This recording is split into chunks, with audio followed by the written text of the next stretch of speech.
पुणे जिल्ह्यातल्या श्री क्षेत्र भीमाशंकर देवस्थान येथे सुरू असलेल्या सुशोभीकरण आणि दुरुस्तीच्या कामामुळे यंदा महाशिवरात्रीला भाविकांना मंदिरात प्रवेश देता येणार नाहीये।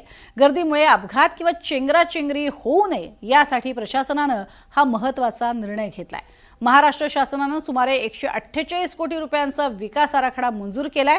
मंदिर परिसरामध्ये दगडी सुशोभीकरण, सुरक्षित दर्शन रांग, पार्किंग तसंच स्वच्छतागृह आणि इतर सुविधांची कामं ही अंतिम टप्प्यात आलेली आहेत। महाशिवरात्रीच्या दिवशी गर्दी टाळण्यासाठी भाविकांनी भीमाशंकर इथे येऊ नये असं आवाहन देखील प्रशासनाने केलेलं आहे। आणि या भागामध्ये सध्या जी कामं सुरू आहेत ती कामं बघता कोणतीही अनुचित घटना घडू नये, अनुचित प्रकार घडू नये यासाठी हे आवाहन करण्यात आलेलं आहे। त्यामुळे यंदा शिवरात्रीला आणि खास करून महाशिवरात्रीच्या दिवशी मात्र सर्वसामान्य भाविकांना मंदिरामध्ये प्रवेश दिला जाणार नाहीये।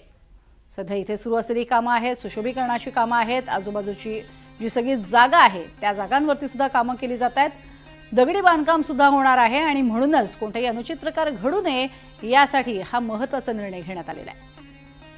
महाशिवरात्रीला खरं तर मोठ्या प्रमाणात गर्दी होत असते, एक छोटेखानी जत्रा सुद्धा या परिसरामध्ये भरलेली असते, मात्र भीमाशंकर देवस्थानला हा निर्णय घ्यावा लागलेला आहे। अर्थातच तिथे सुरू असलेल्या या कामांमुळे भाविकांनी मंदिरात प्रवेश करू नये आणि गर्दीमुळे अपघात किंवा चेंगराचेंगरी यासारख्या घटना घडू नयेत यासाठी भाविकांनी या परिसरामध्ये येऊ नये असं म्हटलंय।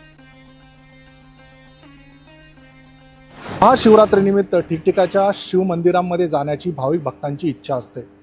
त्याचप्रमाणे 12 ज्योतिर्लिंगांपैकी एक असलेल्या श्री क्षेत्र भीमाशंकरकडे महाशिवरात्रीला सगळ्यांचीच पावलं वळतात। अगदी कोकणामधून, राज्यातून आणि देशाबाहेरून देखील श्री क्षेत्र भीमाशंकरच्या दर्शनासाठी महाशिवरात्रीला येण्याचा बेत हा भाविकांचा असतो।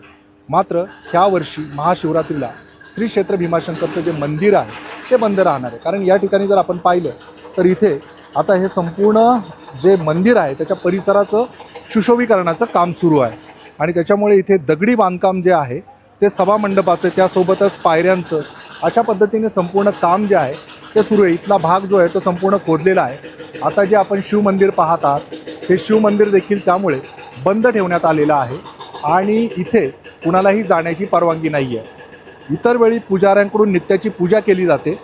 महाशिवरात्रीला देखील त्याच पद्धतीने महाशिवरात्रीचे जे सोपस्कार आहेत ते पार पडतील। मात्र इथे नागरिकांना म्हणजे भाविकांना येण्यासाठी आणि इथे दर्शनासाठी बंदी करण्यात आलेली आहे। तशा पद्धतीचे जिल्हाधिकारी जितेंद्र डुडी यांनी एक पत्रक काढलेले आहे। सुरुवातीला हे जे भीमाशंकर मंदिर आहे ते महाशिवरात्रीच्या काळामध्ये उघडं ठेवण्यात येणार आहे असं सांगितलं होतं। मात्र आता इथं जे बांधकाम सुरू आहे, कुंभमेळ्याच्या पार्श्वभूमीवर इथे कोट्यवधी रुपयांचा जो काही सुशोभीकरणाचा खर्च आहे तो टाकलेला आहे आणि कुंभमेळ्याच्या अगोदर इथल्या सगळ्या सोयीसुविधा पूर्ण होण्याच्या दृष्टिकोनातून इथे येण्यासाठी आता नागरिकांना मज्जाव केलेला आहे आणि इथले जे काम आहे ते सातत्याने 24/7 चालू आहे आणि इथे कोणती दुर्घटना घडू नये यासाठी या शिवालयाच्या आसपास येण्यासाठी नागरिकांना मज्जाव करण्यात आलेला आहे। आणि एकूणच जर आपण पाहिलं तर इथला जो अरुंद भाग होता तो वाढवण्यासाठी, त्यासोबतच इथे जे काही पायऱ्यांवरून आपण दर्शनासाठी येणार होतो त्यावेळी दर्शनाचा इथं लाभ घेण्यासाठी भाविकांना काही अडचणी येत होत्या। त्यामुळे इथं जर आपण पाहिलं तर अशा पद्धतीने ज्या पायऱ्या आहेत तिकडून आल्यानंतर भक्तांना सोडण्यासाठी जी रांग आहे त्याची अशा पद्धतीने सोय करण्यात येणार आहे आणि मगच तुम्हाला इथे शिवालयात जाऊन दर्शन करता येणार आहे। एकूणच महाशिवरात्रीला श्री क्षेत्र भीमाशंकर जे मंदिर आहे ते बंद असणार आहे। त्यामुळे आपण इकडे येऊन स्वतःची गैरसोय करून घेऊ नये। इथून पुढे पोलीस प्रशासनाचा बंदोबस्त आहे, त्यामुळे पुढे सोडलं जाणार नाही। त्यामुळे श्री क्षेत्र भीमाशंकरला महाशिवरात्रीला आपण येऊ नका असे प्रशासन आवाहन करीत आहे। अविनाश पार, NDT मराठी, भीमाशंकर, पुणे।